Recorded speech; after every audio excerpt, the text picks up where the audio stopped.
G'day, I'm Will Anderson. Welcome to Gruen. We begin this week with an apology. Not from us, but from Menulog, who ran this ad during the State of Origin. I must have missed it. I was watching a show called Gruen. So what were they apologising for? Running this ad 47 times nationally. Did somebody say Menulog? Ding dong. Ring a ding sing they say Menulog. Apology not accepted. Particularly when the ad featured not just one, but two annoying Katy Perrys. Now all I gotta do is pull out my phone. It's a 1, 2, 3, mobile whip, triple shot. It means a lot to me. A Katy Perry puppet. That's a bit much, don't you agree? Puppet Will? So good. So good. That's the worst. That's the worst muffet I've seen her with since Russell Brand. Oh, Puppet Will, you're too much. So how did Menulog apologise for showing too many ads? By showing 3 more ads. One where Origin legend Wendell Saylor reads a book.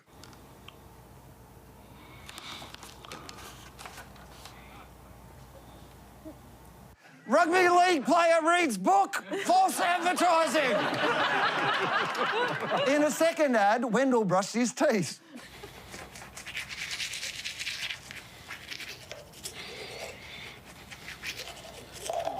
Rugby league player has teeth. False advertising. And in a third ad, he went to sleep.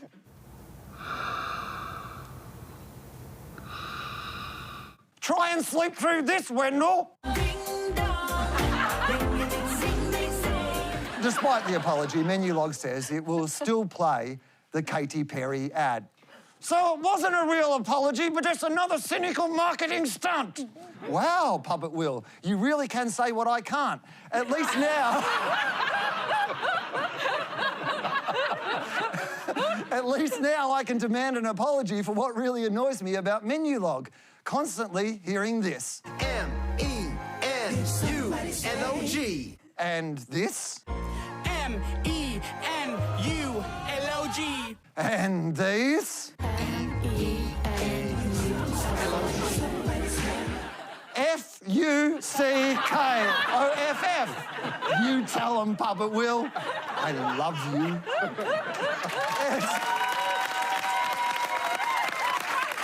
It's time to welcome our panel, Todd Sampson, Lawrence Frillo, Karen Ferry and Adam Ferrier. Australians own nearly 2 million more pets than we did in 2019, and advertisers are already humping our legs in excitement. Now, every pet is a potential cash cow, starting with what they eat. Pet food in ads used to look like this mouth-watering lump. Nowadays, they're plated up, ready to be eaten by a MasterChef judge. Dry food is also fancy, retailing for over $50 per kilo and including ingredients like gently air-dried, wild-caught New Zealand mackerel and served up with something called scoop science. Here's a scoop. That's not science. But pet food ads are missing one key ingredient: actual pets. Peak performance starts with optimal nutrition, prebiotics, superfoods, and real Aussie meat. That's why if I was a dog, I'd eat ivory coat. Also, if you're a dog, we'd have to cut off your testicles. Adam, why sell dog food with a human? Yeah, well, they shouldn't sell dog food with a human. You should sell dog food with a dog. So the nutritional needs of humans and dogs are quite different. And so I think this ad's kind of got it all a bit wrong. It's trying to be disruptive, and it's getting all this kind of sporty imagery and all of that kind of stuff. And the synapses in the brain are going, oh, there's a sports ad, it's a sports drink, training, all of that kind of stuff. But then at the last second, it's trying to say, oh, actually, it's an ad for dog food. And I think at that stage, people will just turn off and go, I'm not interested anymore. And then somehow they've got to try to insert the brand into that message as well. I don't think this ad will work as well at all. I think they've kind of lost people at the first hurdle, so to speak. I think guilt has become the new fear when it comes to pet food, and the equating the sort of false equivalent of human athletes' needs and a dog's needs it goes back to that sort of anthropomorphological view of equating these two things. That's how we relate to animals. We put human traits onto animals, but they're not human. And that allows us to relate to the animal, but also to extract money from us. My bigger concern with this ad and with all of dog food advertising is the light touch of regulation when it comes to advertising. So in that ad, they talk about superfood, they talk about prebiotics, they talk about natural. They say naturally delicious, naturally Australian. I mean, feces is natural. So is uranium. You know, like it's very loosely used and unregulated. So they can say whatever they want without the burden of proof. And I think that's what's deceptive about pet food advertising. It's just different to what we're used to. We're really used to them.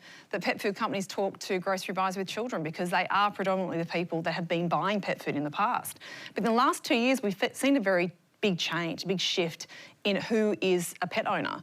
And actually we're seeing a lot more. The shift has been exponential, and we've seen it into the 18 to 30-year-old market who are traditionally non-pet owners. And they're really different creatures. And so they actually have ended up being really big spenders in this category.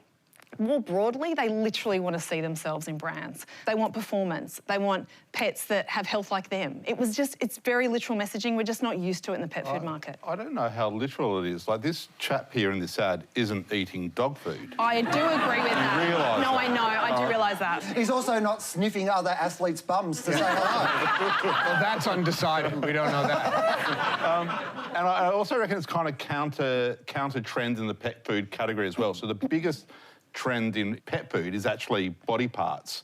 So bulls' penises, pigs' ears, chickens' necks, that's the highest margin, biggest selling area of pets now. So it's getting back to real basic animal food, not human food. That's really upsetting to me because in a pitch once, they said to me, this is good enough for a human to eat, Lauren, you should try it, and I ate it. Oh.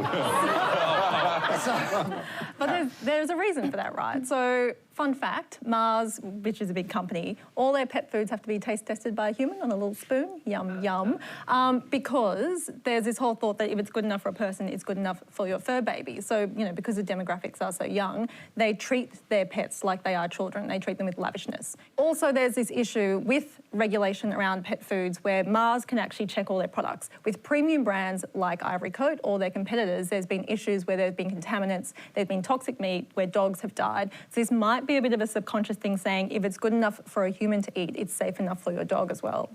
Pets now have their own Bunnings. Pet Barn has nearly 200 stores featuring a warehouse layout and treats at wet nose level designed for pet-based pest power. It also runs ads like this. Stanley's got the zoomies because he's just done a magnificent poo. With protein, fibre and fatty acids, Stanley's never felt so alive.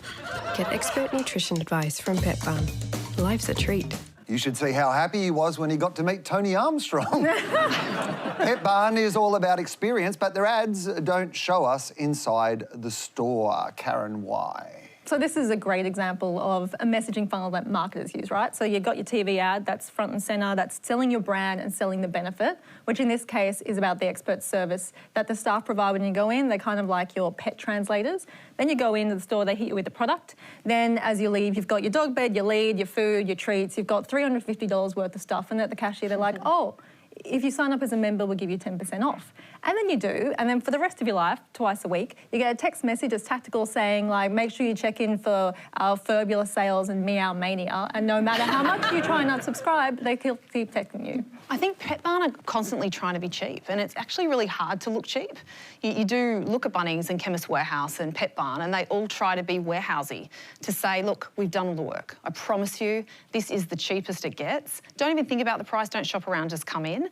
I think Pet Barn are in for a world of pain if they don't get a bit more literal with their advertising. And I know that pains people, especially on this panel, but there's real pain in front of them with the online retailers. The online retailers compete better in all of the main important areas of messaging. It's not just about convenience now. If you look at, say, Pet Circle, which is the leader in the online space in this category, they've got like 15,000 products. Pet Barn have maybe half of that, maybe 7,000, and the supermarkets have maybe 100.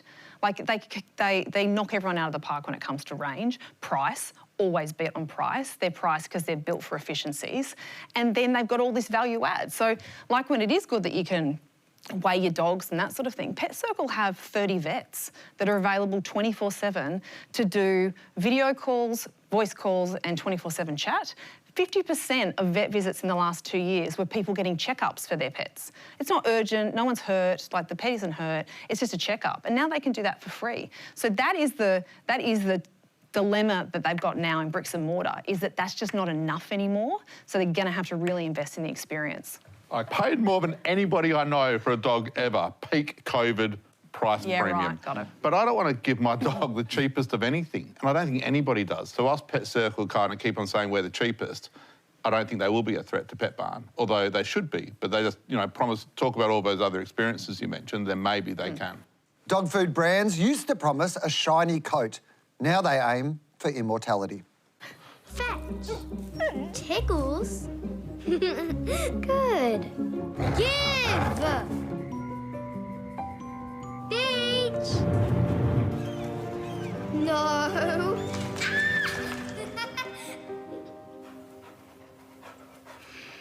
Stay. Dogs should stay longer. With fresh meal plans based on their activity data, they can. Sadly, just after that ad, the dog was run over by a menu log driver. Old puppet Will. Illume flogs meal plans and a Fitbit for dogs, so you can track how many butts they've sniffed, all under the promise, give your dog longer. Or to put it more honestly, eat this or Fido gets it. Lauren, well, that's the truth, right? Genius or ghoulish? Look, this is a highly emotive ad, and they have done a really good job. So very cute kid voice, a beautiful relationship. The music is really evocative. They've used animation, which doesn't normally trigger such emotion. And animation has worked for them. There's pros and cons of animation. For them, they didn't have to deal with any animals or children. I think that's a massive tick and massive pro. Where it kind of came undone for me was the jolt of the ending. And it was just too much. And when it is effective and appropriate is in, say, drink driving campaigns or road safety. It makes sense and it's actually effective. But here you were taking me from memory lane, which was very nice and beautiful, and you threw me into the world of guilt. Research on pet owners and guilt, you can get them pretty close to the line, but when you get them on the line or over the line, they get really angry. They say things like, I'm doing the best I can, and they're actually repelled away from the brand. We would never see an ad like this to human parents. And if a brand implied that your child was going to live a shorter life if you didn't buy a specific brand of food, would actually be quite shocking. Pets, and specifically dogs, are members of the family. So they're pretty much saying the same thing here. I think this was a really badly executed end to what was a beautiful ad. Wow, interesting. Yeah. I thought it was beautiful. I love the idea of stay as a dog command and stay longer as a thought. I think the idea of keeping your dog for longer, it didn't repel me like it did for you, even though I love dogs and I have a baby Doberman, but I didn't look at that and go, oh, they're manipulating me. I looked at that and thought it was cute, and I actually liked it.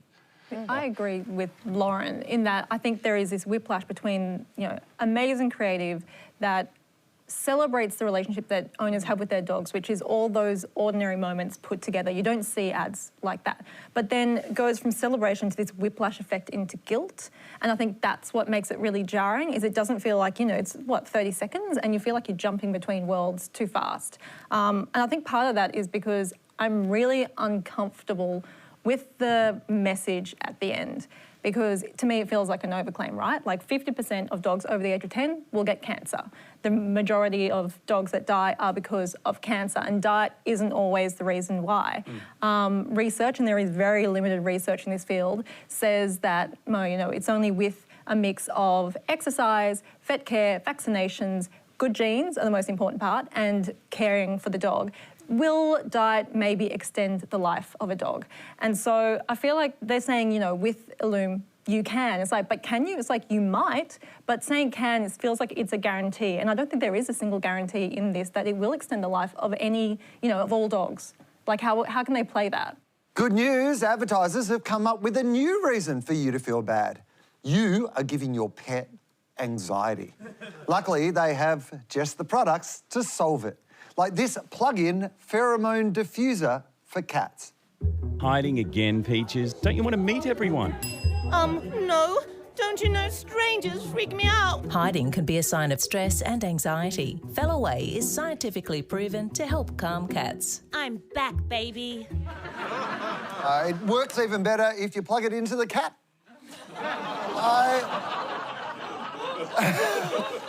That is not true. There's also anti-anxiety vitamins for dogs. Being separated from your best friend is no fun, but it's even worse when you're the one left at home. That's why they need vet-approved natural pet care that may reduce anxiety, like Complete Calm Chews from Paw by Blackmores. Oh, good. Now he won't stay up all night wondering if he really is a good boy. Todd, are these for anxious animals or anxious humans? It's a bit of both. So anxiety in pets is real. The solution is highly questionable. So the reason this ad is on now is because we had a rush to pets during COVID. Everyone stayed at home with their pets during COVID, and then now people have gone back to work and their pets haven't socialized and their pets are freaking out because their owners are now gone. So just like we do in the human world, we overcompensate with the advertising by saying, we've got a solution for you. It involves some kind of chemical or something that you could take.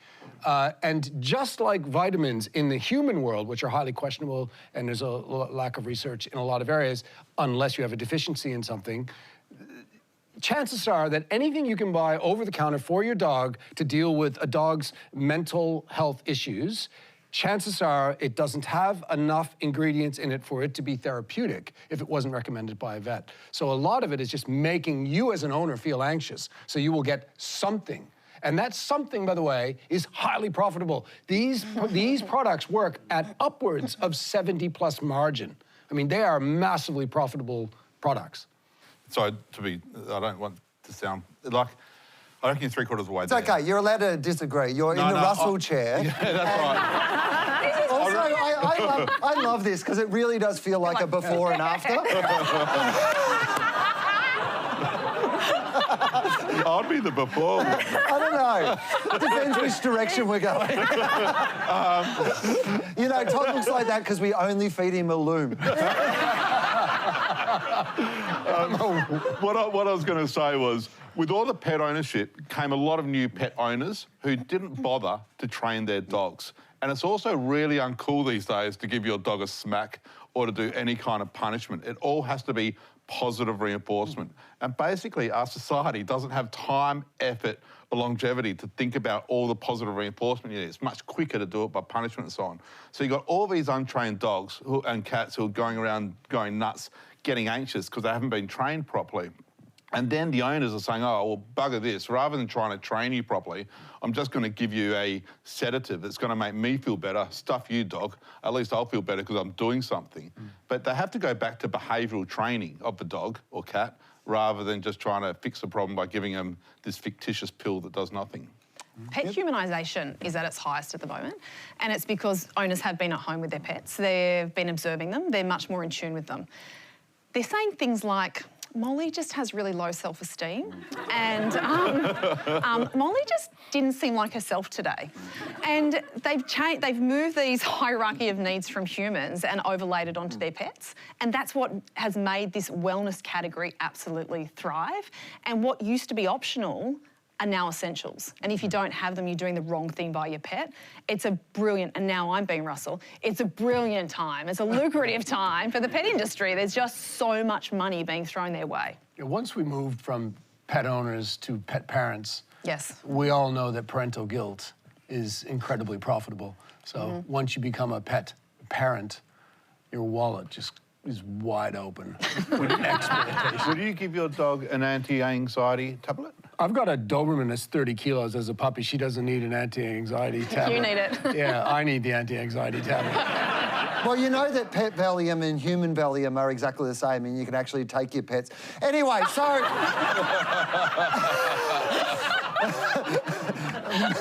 Our pets aren't anxious, but their vets don't know that. So... Just shake them up before they go in. What's going on? Another script? Oh, God! Bit of ketamine. I don't know. My dog's big. I could probably get ketamine for mine. Oh, mate. Bit of ketamine. I literally just occasionally hire a horse. I take a horse in. I go, my horse is so stressed, mate. Like, honestly, look at its long face. It's depressed. There was one mashup we couldn't resist because if brands want to make animals human, why not us? Stanley's got the zoomies, because he's just done a magnificent poo. With protein, fibre and fatty acids, Stanley's never felt so alive. Good boy, Stanley. Good boy.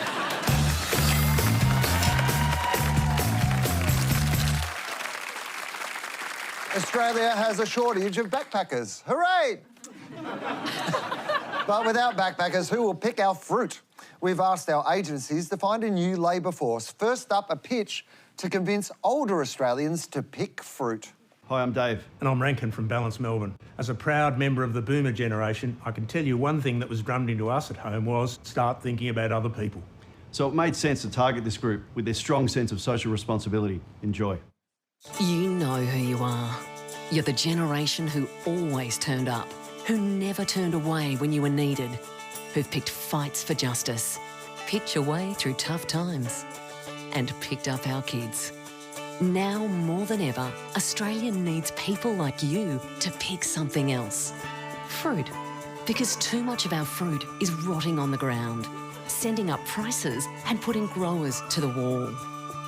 You'll choose when and where you work in beautiful locations and pick up some great memories along the way with someone else picking up the tab. Go fruitpicking.com.au or pick up the phone. Wow, you've convinced me. And now a pitch to convince young Australians to pick fruit. Hi, I'm Caroline from Red Crayon. To convince Gen Zs to go and pick fruit, we're focused on the fact that they are more likely to do something that's beneficial to them and their social status. Coming this summer, the National Fruit Pickers Association presents Fruit Fest 2023, Australia's most epic fruit picking festival, where you pick all day and party the night away. Camp out under the stars, then do it again the next day. Who knows what you might find along the way? Are you down to fruit? Fruit Fest 2023. Grab your spot today. Wow, you've convinced me. Let's see what our panel thinks. Todd, which did you prefer? I thought it was interesting that there were opposing strategies. So one was about selflessness and the other one was about selfishness. And I think when it comes to advertising, selfishness wins out, so I'm going for 2. Lauren, what about you? I think both of the ads should be on TV. I think they're fantastic. Oh, both good. Yeah, and I worry that people turned on ad 2 on the ABC and thought they were watching an ad for the first time and they're on the website now. I am definitely number 2. I thought it was brilliant. OK, Karen, what about you? I think it's interesting that you think it's selflessness and selfishness because I think both of them are actually a little bit selfish. And I actually quite like number 1 because I thought it was quite convincing for people to, you know, essentially take holidays with all their free time. So I'm going to go with number 1. And Adam? Number 1 made me feel sorry for boomers. Number 2 made me have even more disdain for Gen Z. I'm going to go for number 1 as well. All right, well, that means it's a good result, I think. It's a tie. Congratulations to Balance and to Red Crayon. We have picked this trophy, or these trophies, for you.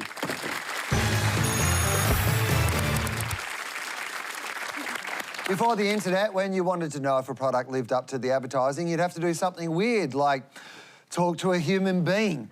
Now we have online reviews for just about anything. Even Gruen gets actual online reviews like too many ads.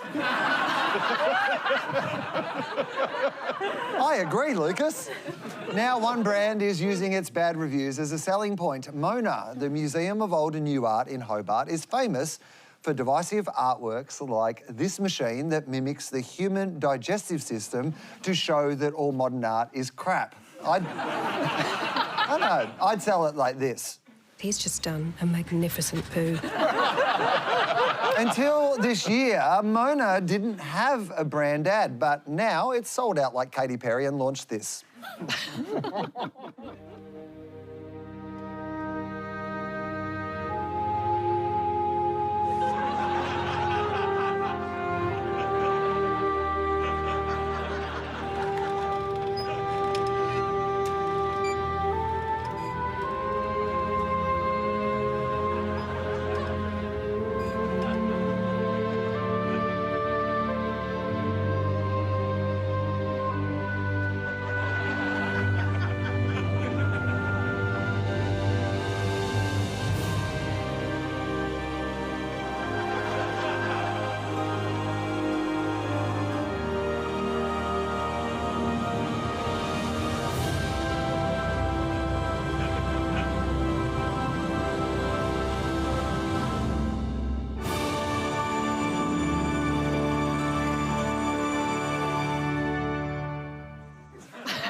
Todd, is You'll Hate It Here an irresistible invitation?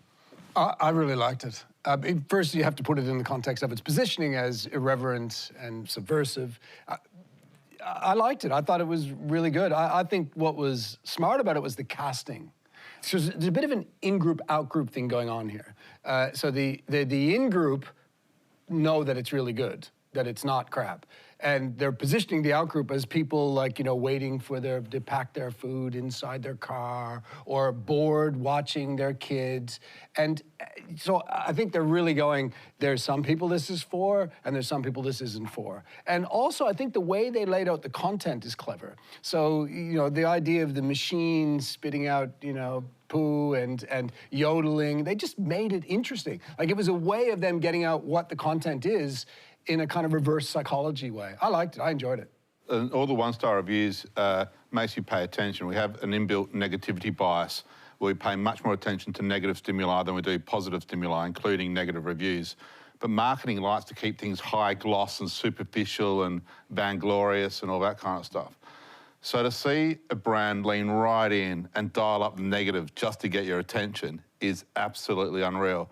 The other thing about Mona is it's got a history of doing this as well. Like, there's the old mythology of David Walsh used to use all the consumer ratings of all the artwork, and if anything became too popular, they'll take it out of the gallery because they didn't want it to be a popularist kind of gallery, which made it more popular. So, just superb. Well done. We do the same thing here. That's why we had to get rid of Russell. He was just too popular. Yeah. By the way, we have not got rid of Russell. Hate is part of their brand, right? Like that design motive of the plus and the cross, it means sex and death, and it's all over, you know, Mona like a Disneyland for sickos. But it also means like and hate, and when you've got the navigational app that lets you rate the artwork, they don't care if you like it or hate it, they just want you to have a visceral reaction to it. And it actually, the ad works really well as a positioning statement. I think Mona's reached this saturation point where people hear that it's good and they, you know, decide to visit it on the back of their cheese tasting coach tour. And then they're kind of expecting to see some colonial landscape daubs that you buy on a placemat. And so this is maybe just telling them, hey, just do a little bit of research before you come in. It might not be what you expect. I quite like the creative execution because part of going into Mona, part of the experience I think is really great, is watching everyone else react to the art. Like seeing them run around with their scarves and flap hats and they're kind of just like really disorientated, and then they're saying, oh, another penis. And seeing that in the ad is really quite delightful as well. Yeah.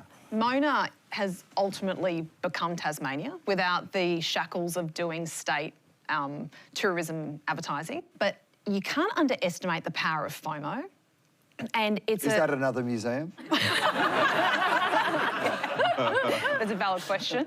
No, it's the fear of missing out. It's a psychological trigger that sits in pretty much all of us, and it's jealousy and FOMO isn't something we're born with, it's a learnt behaviour. And so it's this muscle that gets worked every time we get out of bed every day and we don't know it's happening. And then all of a sudden, brands go awesome and they plug into it. And I do believe that's what Mona's doing now, of saying, you haven't been able to come here for years, we're back open, and don't forget how awesome we are. And we'll give you heaps of content via social, your friends will think you're cool. And so they've definitely tapped into FOMO to get some people back in the door. Putting that to one side, they hate advertising. They love 1-star reviews. They say it upsets them when they get 5-star reviews. They just don't want to see them. This actually keeps them laughing and gives them fun, which I think is a great reflection of the true brand essence of Mona. They would hate the fact that we all like this ad. Yeah. No, but They would hate that. They will, but strategically, right? Strategically choosing 1-star reviews that are not actually reviews, they're more comments on their content, is a safe approach for them. Because we all know that 1-star reviews people tend to ignore, because that's someone who's just really pissed off and they're not normally rational, and you can kind of shove that aside. So in some ways, they've taken the risk out. Like, if the review was whatever, you know, it's just a try-hard thing for people that got too much money than sense, they might not like that one so much. Yeah, 3.5-star reviews. 3.5-star reviews are the ones you got to worry about. Turns out there's plenty of 1-star reviews for all the brands we've talked about this season. Like this one for Step 1 Undies. My balls are still uncomfortable AF. Menulog received over 4,500 1-star reviews, one for every time they played the Katy Perry ad. While the spooks at ASIO received this 5-star review. The guys at ASIO are very nice. The one who taps my phone is a top bloke.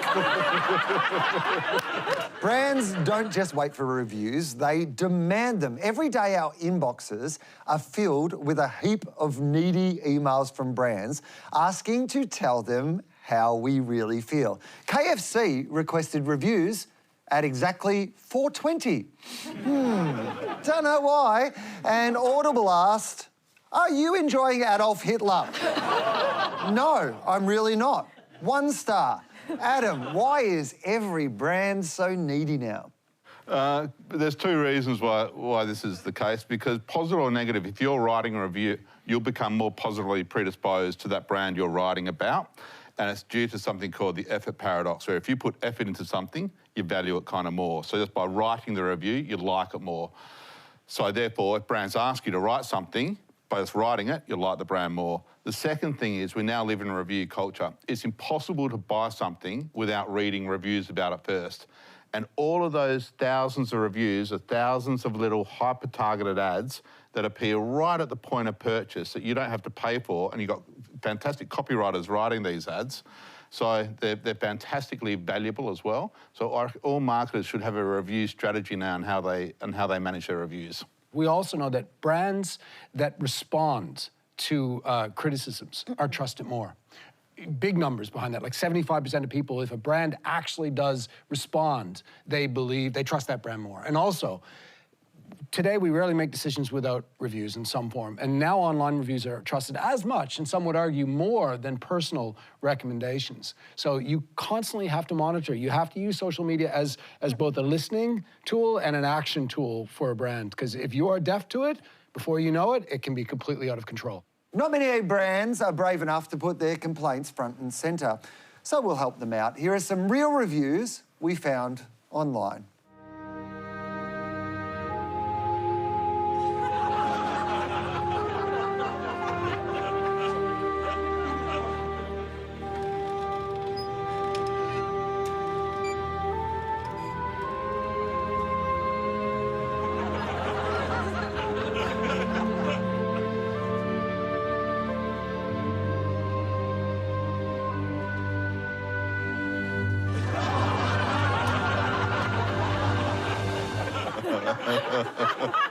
I know how he feels.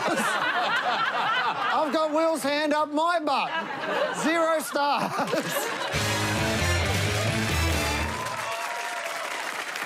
That's all we have time for tonight. Please thank our panel, Adam Ferrier, Karen Ferry, Lauren Zonfrillo and Todd Sampson. There is one brand that's not afraid to celebrate bad reviews, us. We'll leave you tonight with a real handwritten review that we received back in 2015 after a pitch about big game hunting. We'll see you next week. Attention Gruen producers. Only f***wits would attempt to joke around the killing of a majestic animal. Only f***wits on the panel would conform. While you pat each other on the back, you cocksuck and nurture yourself by your smug superiority. Conforming cocksuckers work at Gruen. You are not funny. Hope your show dies. Drop kick ass wipes. With love, an anonymous viewer.